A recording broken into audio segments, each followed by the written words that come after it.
A 20-minute run burns about the same calories as a medium fries. You already know that math doesn't work. So why does every fitness creator on the planet still tell you to run for your belly fat? Here's the uncomfortable answer. Running was never the tool, it was the punishment. You were taught that suffering equals progress. So you sprint, you gasp, you nearly throw up, and 6 months later, the belly is still there, just attached to a body that's more tired and more injured than before.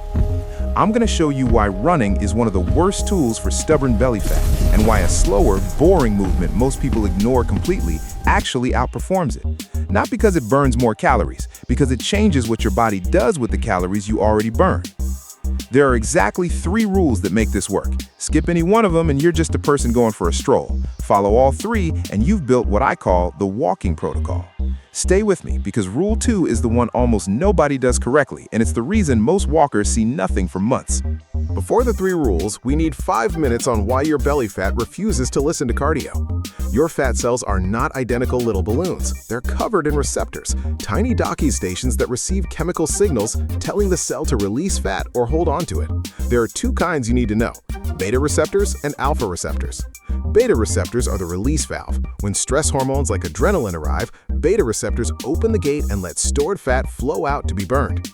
Alpha receptors do the opposite. Same hormone, same signal, but alpha receptors slam the gate shut. They tell the cell, not yet, not today. Your arms, your face, your upper chest are covered in beta receptors. That's why those areas lean out first on almost any diet. Your lower belly, your love handles, your lower back are packed with alpha receptors.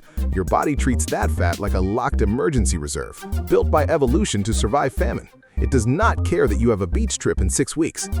Here's where it gets worse. When you go for a hard run, your body dumps a flood of adrenaline and cortisol into your bloodstream.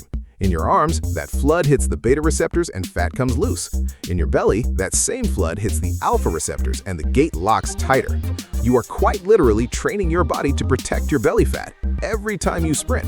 The harder you go, the more your stomach digs in. So, if hard cardio backfires on your stomach, what actually works? You need a state where cortisol stays low, where your body is moving but never panicking. That state is walking, done a specific way, which brings us to the 3 rules. Rule 1. The 10-minute meal walk. Every time you eat, your blood sugar rises and insulin follows. Insulin is a storage hormone. Its entire job is to grab whatever you just ate and put it somewhere, muscle glycogen or fat. Here's the problem. If you sit down after a meal, your leg muscles aren't asking for fuel, so insulin defaults to storage. Some of that meal ends up as fat, and a good chunk of it lands exactly where alpha receptors are waiting. Now change one variable. Walk for 10 minutes right after you eat. Your leg muscles are suddenly contracting, and contracting muscle pulls in blood sugar almost like a vacuum without needing much insulin at all.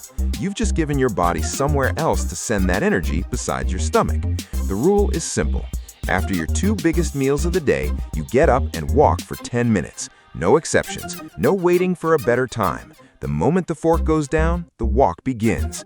This single habit can flatten your blood sugar response more than most people realize, and a flatter blood sugar curve means less insulin. Less insulin means your body spends more of the day in fat release mode instead of fat storage. That rule alone changes what happens to every meal you eat, but rule 2 is where most people quietly fail without even knowing it. Rule 2. The invisible step floor. Most people chase a step number as a goal. Hit 10,000 steps, feel accomplished, go back to sitting for 20 hours. That's backwards. A floor is not a goal you reach once a day. It's a minimum you never fall below. Here's why this matters. Your body has a background level of calorie burn that has nothing to do with the gym. It's called non-exercise activity thermogenesis, NEAT for short. Walking to the bathroom, fidgeting, standing instead of sitting, pacing on a phone call.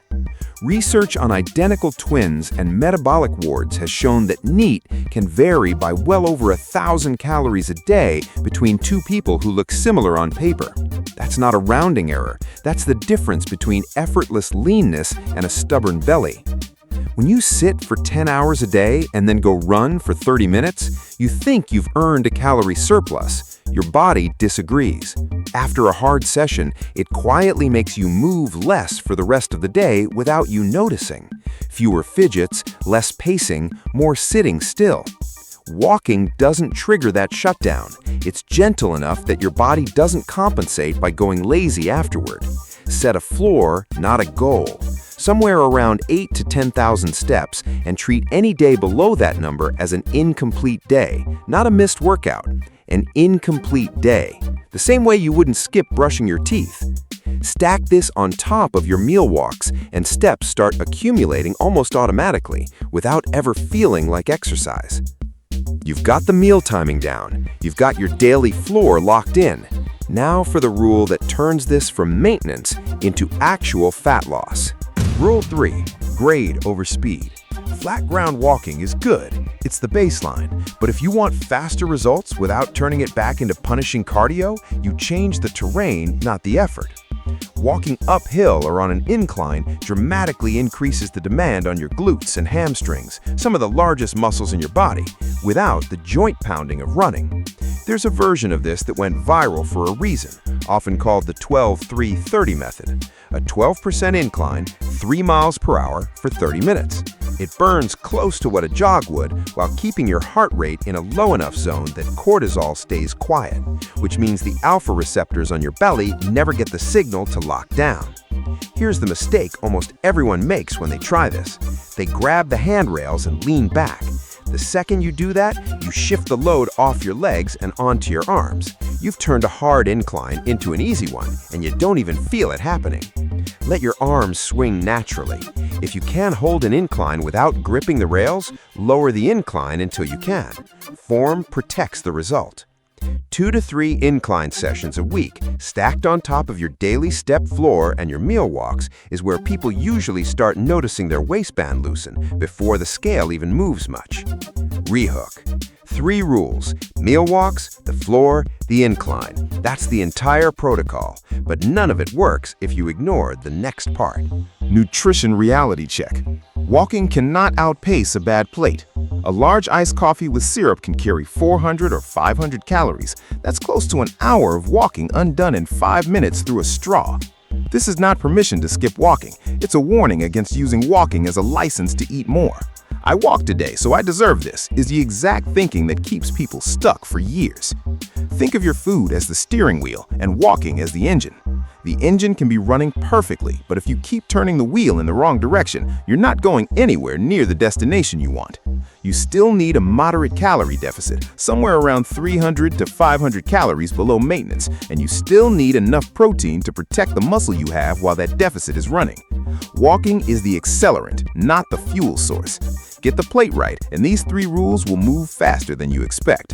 So let's put the whole thing together into something you can actually start tomorrow. The protocol roadmap.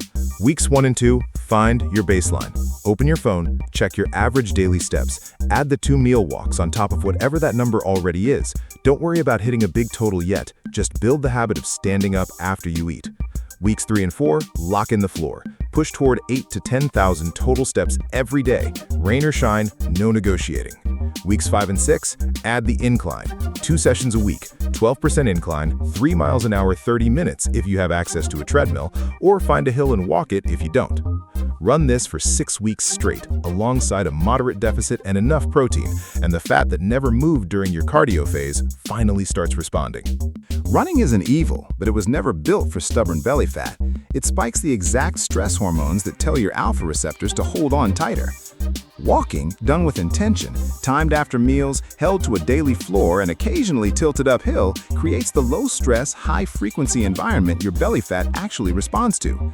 3 rules: the meal walk, the floor, and the incline. None of them require a gym membership or a single drop of sweat you didn't want to give. The fastest path was never the hardest one. It was the one you could actually repeat every single day without burning out. Comment protocol if you're starting this today, and tell me which rule you're worst at. I guarantee it's the meal walk.